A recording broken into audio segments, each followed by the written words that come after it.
Olá, gente, tudo bem com vocês? A tia espera que esteja tudo bem com vocês, que vocês tenham passado uma ótima semana, né? Essa semana teve recuperação na escola. Eu espero que vocês aproveitem essa oportunidade para estudar, né? Um pouquinho mais para dar uma melhoradinha na nota, tá bom?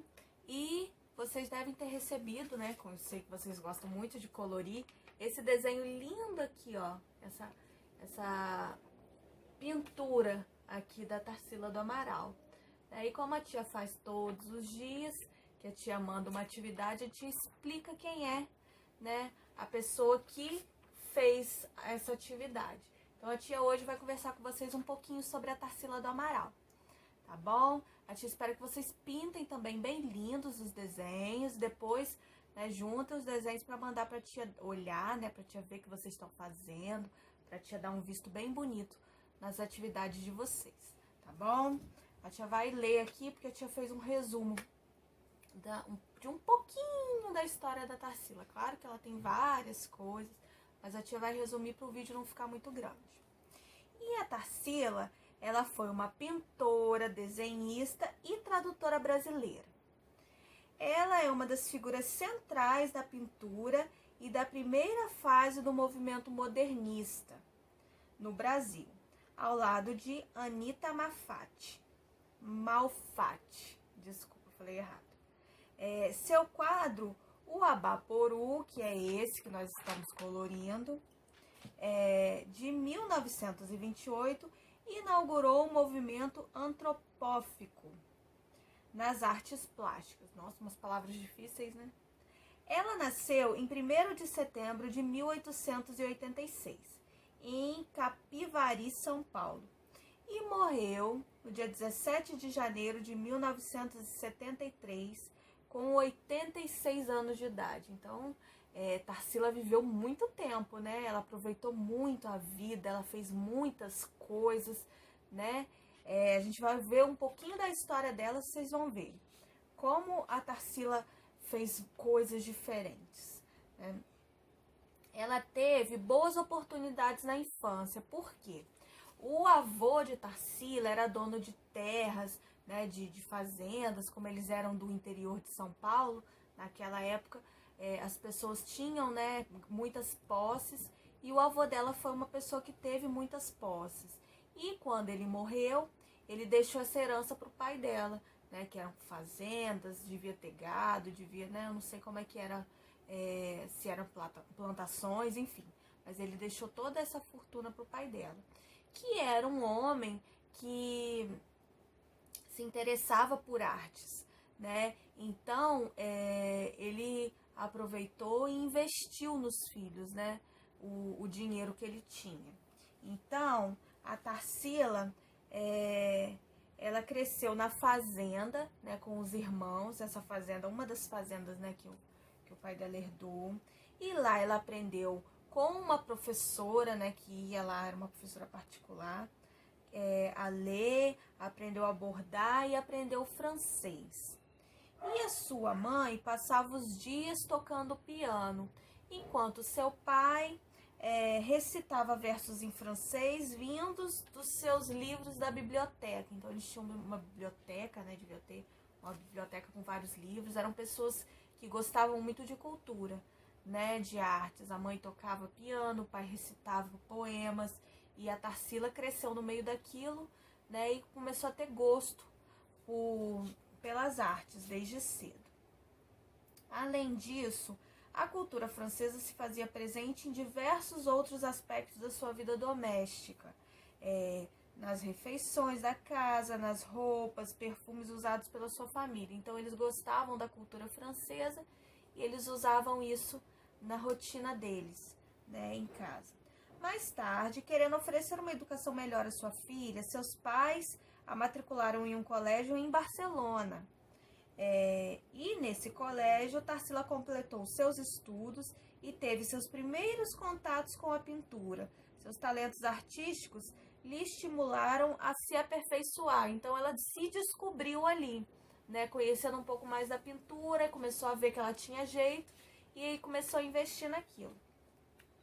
Ao chegar da Europa em 1906, casou-se com o médico André Teixeira Pinto, porém, como ele não apoiava seus talentos artísticos, isso levou ao fim do casamento. E com o André, ela teve a sua filha Dulce.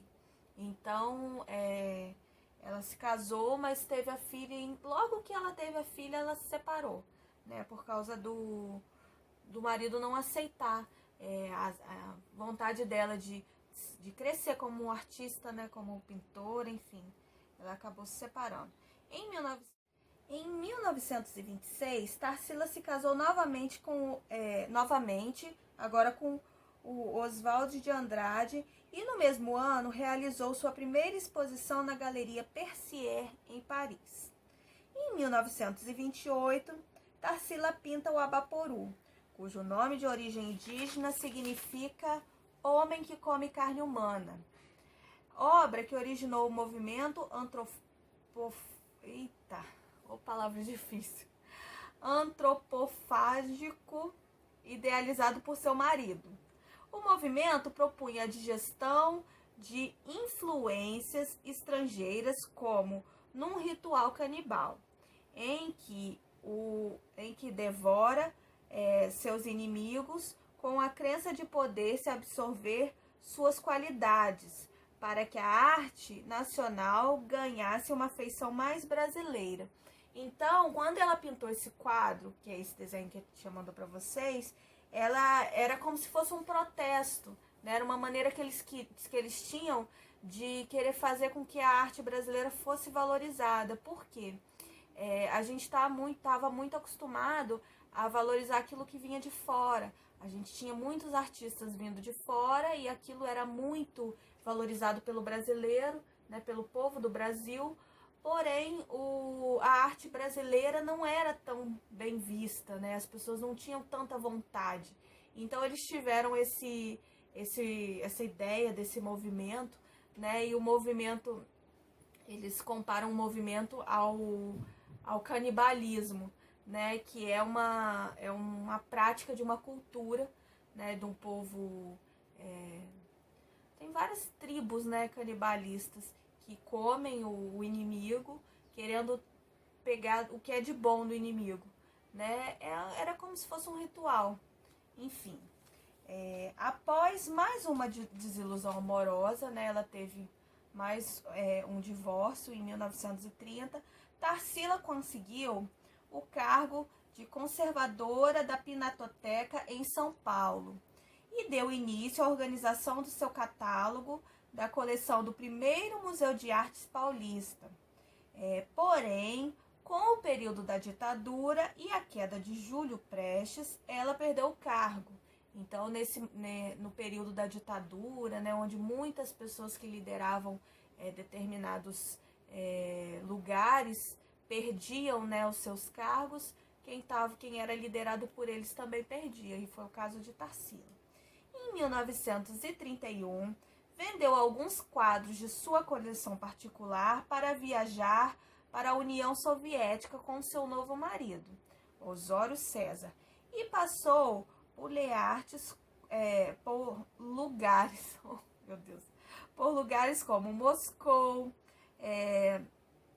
Odessa, Constantinopla, Belgrado e Berlim. Logo, estaria de volta a Paris, onde se sensibilizou com os problemas da classe operária.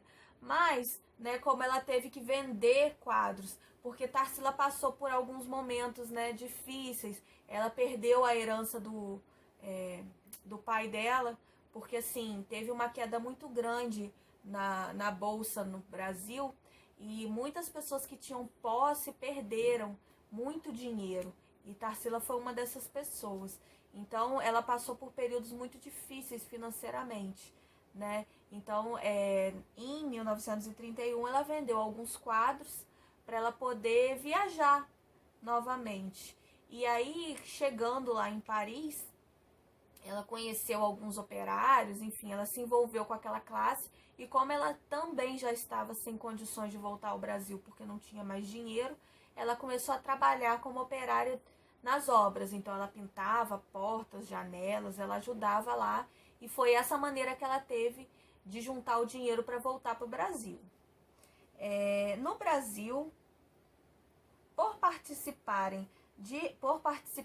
aliás, de reuniões políticas de esquerda, ela foi considerada suspeita e presa, acusada de subversão.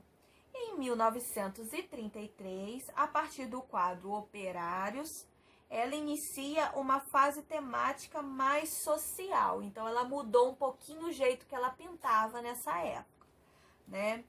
A partir da década de 40, ela passa a pintar retornando aos estilos anteriores. Expõe na primeira e na segunda Bienal em São Paulo e em 1963 apresenta-se na 32ª Bienal em Veneza.